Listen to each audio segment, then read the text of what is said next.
Hey guys, so that time of the month again where I provide a tier list of the top 20 most played decks on Dueling Book by using data from YGOScope. The formula that I use is listed here, and you can always check my first tier list video to see how this was calculated. As for component C in the formula, since there weren't any recent YCS events, I'm going to use a top cut representation from the South and Central American TCG Championships that happened in the last couple weeks for the calculation. And the way the decks are categorized into tiers is still the same as always. Also guys, I'm super close to 10k subscribers, so if you enjoy database Yu-Gi-Oh content, consider subscribing. So YGOScope isn't perfect in identifying every deck, of course. With the Punk variant, the site can't seem to identify this deck specifically still, but I did notice that Synchron was starting to get a lot of representation on the most played decks. I decided to use the data for this deck to represent Punk variants, because while there are other decks that may use Jet Synchron for example in their list, the other most common deck I know that would use it would be something like Dragon Link, which already gets identified properly on YGOScope. So not perfect of course, but until this site can properly identify Punk, the Synchron deck will be used as a proxy measure. Let me know what you think on this. As for Branded Despia, YGOScope just identifies Branded in general, so I will assume Branded represents Branded Despia, but since there are obviously other Branded variants, I'm going to reduce the count of this deck being played by 25% in the formula, just to reduce the score a bit, since not all Branded decks are Branded Despia. So let's just get started on the tier list. Starting at number 1 is Swordsoul, which not only is played a lot on Dueling Book, it's been seeing a lot of premier event success with a lot of tops in the South and Central American TCG Championships. It's a very consistent deck that can play through interruptions, but honestly sets things up that's pretty fair and not overly toxic. And number 2 is Branded Despia, which was considered the best deck for a bit, but now I think perhaps a lot of players are preparing for it and that it's begun to fall slightly. A lot of side deck options for this deck like D-Barrier and Anti-Spell Fragrance that's seeing a lot of play, but nonetheless, this deck is also very consistent and can play through a lot and totally deserving of a tier 1 spot still. Then we have Punk variants, and like I said earlier in the video, there's definitely data quality issues with this deck on YGOScope, so the calculations are not perfect. The deck had the most tops in the TCG Championships and is quickly becoming a favorite combo deck among many.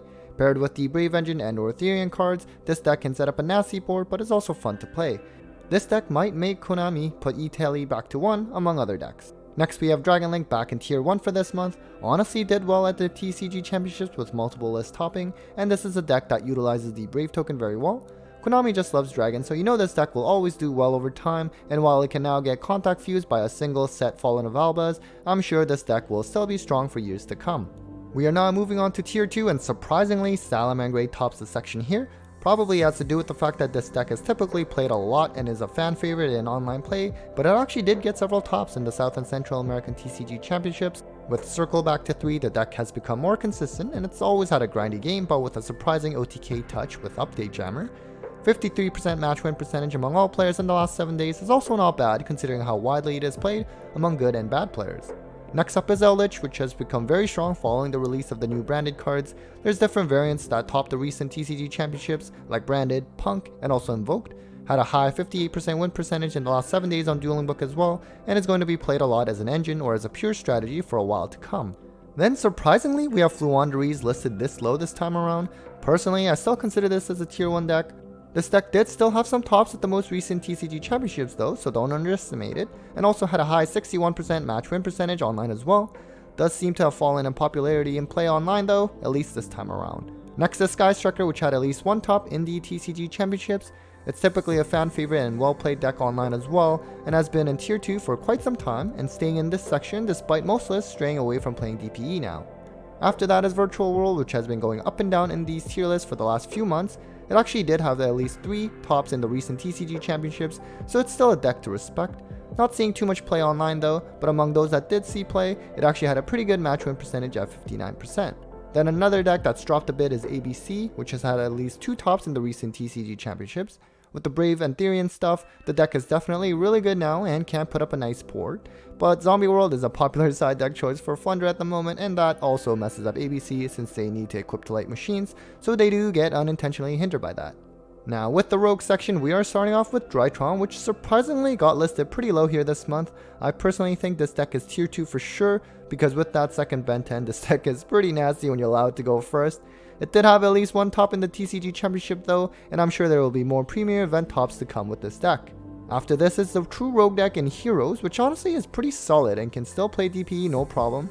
Dark Law to banish everything is pretty crazy against most decks, and the deck even had a top in the TCG Championships.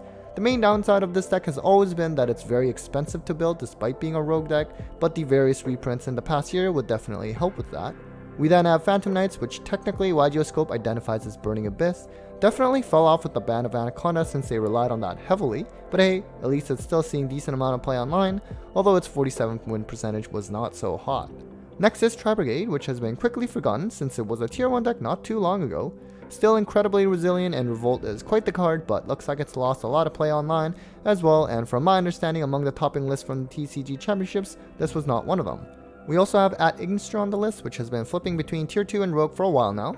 Didn't seem to have any tops in the recent TCG championships this time around, but usually sneaks in a top here and there in other events. Arrival at Ignister is hard to out for a variety of decks, but that sorta ends up being the main gameplay for this deck, so if it does get kaiju'd, they're usually in serious trouble. After that, we have the good old Mystic Mind Burn. Fortunately, no one is topping big events at the moment with this deck, and it's probably guaranteed that this deck ends up winning game 1. Also on DB, you are likely to have people just rage quit against this deck since they don't want to bother spending a lot of time against this matchup, so I almost expected the win percentage to be higher for this one. Then we have Dinos, which unfortunately did not seem to have topped in the recent TCG championships. Still a solid rogue deck though, and has a big fan base, and maybe it'll come back to meta contention someday if Mist gets released again. Lastly on the rogue section is DDD, which has fallen off since the last time. Doesn't seem like there were any tops in the recent TCG championships, but it will probably sneak in another top at some point. Galaxy Brain is required to pilot this deck well, but it does have a unique board presence and can be pretty hard to out if you let them go first. Lastly, in the other section, we have a deck that's fallen off hard this month in Dogmatica Invoked. Really surprised that it didn't see much play online this time around, and despite the release of the branded stuff, I guess players are just leaning towards playing Branded Despia or Branded Eldritch instead of trying to make this deck better. I personally like this deck, but it seems like it's struggling online with just a 44% match win percentage in the last 7 days. And the final deck on this tier list video is Altergeist, which generally makes it to the bottom of the rogue section. Honestly, not seeing too much play online anymore, and definitely has not topped a premium event in a while, I don't think. There are better control decks out there, but I know there are some hardcore Altergeist fans out there, and will continue to roll with it. Alright guys, that was it for this month's tier list by the data video. Hope you enjoyed that. I'll bring another tier list video later this month for rogue decks specifically. Again, I'm super close to 10k subscribers, so if you enjoy this sort of content, I'd appreciate it if you could subscribe for the journey. As usual, a big thanks to my Patreons Eileen Dice Queen, Bolt Spider, Cybernetic, Brandon Jaren, Bear Lord, Spooky Boogie, Gridora, and Stephen Phillips as always for supporting me. It really means a lot. Take care guys.